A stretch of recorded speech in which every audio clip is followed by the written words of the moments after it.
vocês acham que a gente deixou de conseguir interpretar texto ao ponto de agora você ter que avisar quando você está sendo irônico? Porque simplesmente uma frase absurda, ela não parece mais ironia. As pessoas realmente acreditam em tudo que elas leem.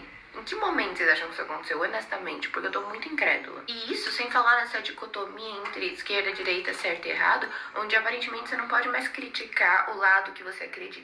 Quando foi que a gente desaprendeu a entender uma ironia? Essa é uma pergunta que essa moça ela traz a pergunta, vou deixar o arroba dela, mas é uma pergunta que existe há muito tempo e é uma pergunta que parece que com o advento da internet ela ficou mais relevante. E para falar sobre isso, eu acho que vale a pena inicialmente citar o trabalho de Basel Bernstein, em que ele fez um trabalho comparativo sobre o desempenho escolar de alunos da classe trabalhadora e de alunos do ensino médio da classe média. E ele percebe que o desempenho pior da classe trabalhadora tem muito a ver com não praticar aquilo que ele chama de códigos elaborados, mas praticar os códigos que ele chama de restritos.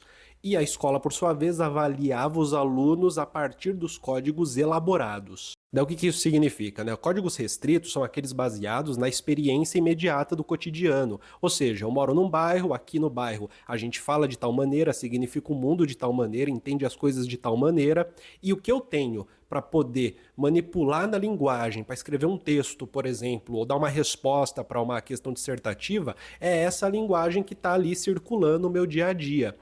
E, por sua vez, o código elaborado é aquele em que é possível você utilizar uma linguagem que tem conceitos mais universais, mais abstratos e, principalmente, em que há uma maior importância no ato de explicar aquilo que se está falando. Ou seja, o que se está falando não é admitido como óbvio, o que se está falando é admitido como aquilo que precisa ser explicado. Que é, no fundo, essa divisão faz com que, na prática, o texto do aluno da classe média, que teve mais contato com o mundo, que teve mais contato com coisas, enfim, etc, etc, vire um texto mais rico e seja melhor avaliado, independentemente do nível de conhecimento, entende? E o da classe trabalhadora, que usa os códigos restritos, acaba sendo pior avaliado.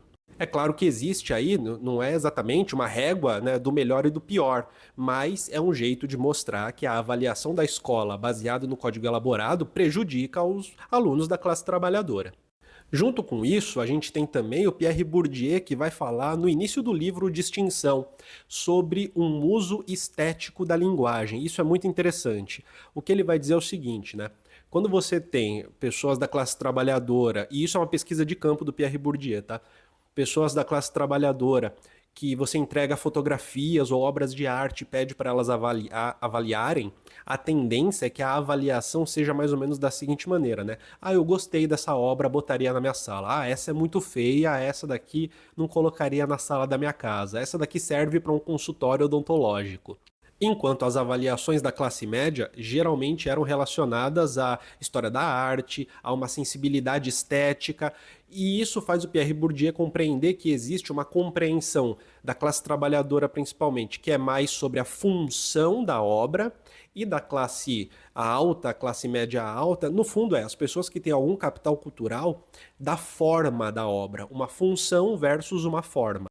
Isso também pode ser aplicado no entendimento do capital linguístico, da maneira como você fala, de como você se comunica, e ele vai dizer que para essas classes pequeno-burguesas, para esses grupos pequeno-burgueses, grupos de classe alta, burgueses e tudo mais, existe uma certa ludicidade na língua que, no caso da classe trabalhadora, não existe. A língua tem função. Essa função da língua para a classe trabalhadora faz com que ela se utilize muito da linguagem pragmática, ou seja, eu falo alguma coisa, o que eu estou falando é o que eu estou falando e serve para comunicar alguma coisa, tem uma função específica, serve para lidar com conflito de cotidiano, tem uma serventia e tem que ser reto e direto. Já a classe burguesa, por sua vez, não tem um apreço pelo fácil, mas tem, por sua vez, um apreço pelo difícil, o que faz com que a ludicidade da língua transforme a experiência do uso da linguagem numa experiência também estética. Só para reiterar que isso é uma pesquisa do Pierre Bourdieu que foi feita na França, mas a gente pode talvez entender certas coisas com a nossa realidade, porque no fundo o que ele está falando não é exatamente sobre França, mas é sobre a vida no sistema capitalista.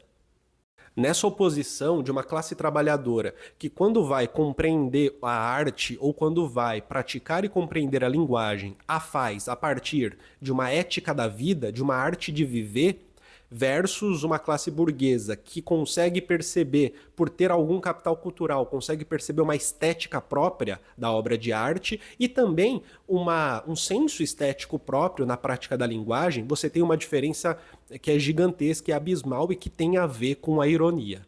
Porque a ironia é justamente o luxo na linguagem. O que eu quero dizer com isso? Né? Quero dizer que você tem dois tipos de ironia. Uma que vai servir como função, que ela serve em conflito, serve para você ofender alguém, serve para você ser venenoso com alguém.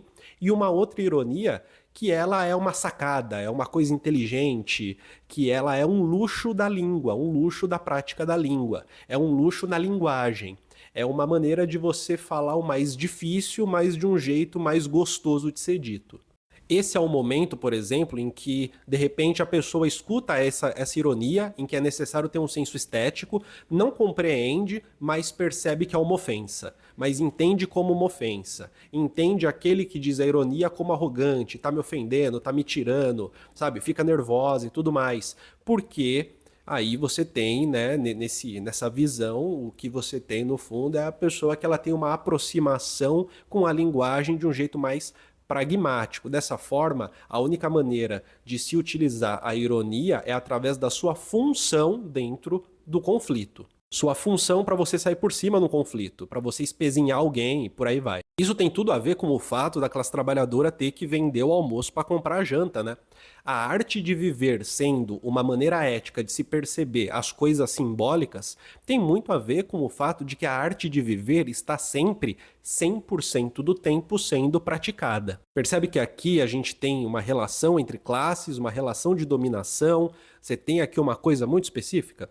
Porque quando você não está tão ligado assim às necessidades econômicas, quando você tem essa margem, uma margem de dinheiro mesmo, é possível se ligar com o mundo para além dessa arte de viver.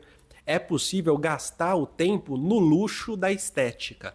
E de novo, aqui eu não estou dizendo que a estética é um luxo intrinsecamente, mas no trabalho sociológico do Pierre Bourdieu há esse entendimento de que quando as classes trabalhadoras estão ali trabalhando o dia inteiro para ter sua alimentação, pagar o seu aluguel, as classes altas podem gastar seu tempo, com muitas aspas, evoluindo culturalmente, aprendendo novos gestos, novas maneiras, novos critérios. E isso chega num ponto em que a ironia pode muito bem funcionar como distinção social, em que através da ironia e através dessa ludicidade da língua, da linguagem, aliás, você consegue perceber quem são os pares, caso você pertença, por exemplo, a um círculo de alto capital cultural em São Paulo ou no Rio de Janeiro, por exemplo.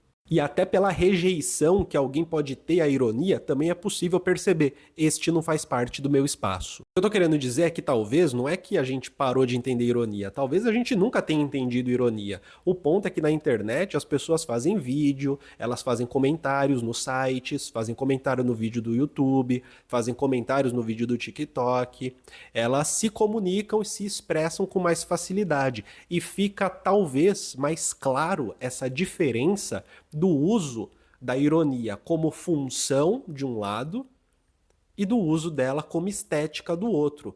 E talvez a partir disso fique mais fácil o entendimento de que a ironia é um elemento que pertence a uma dinâmica de distinção de classe. Tudo bem?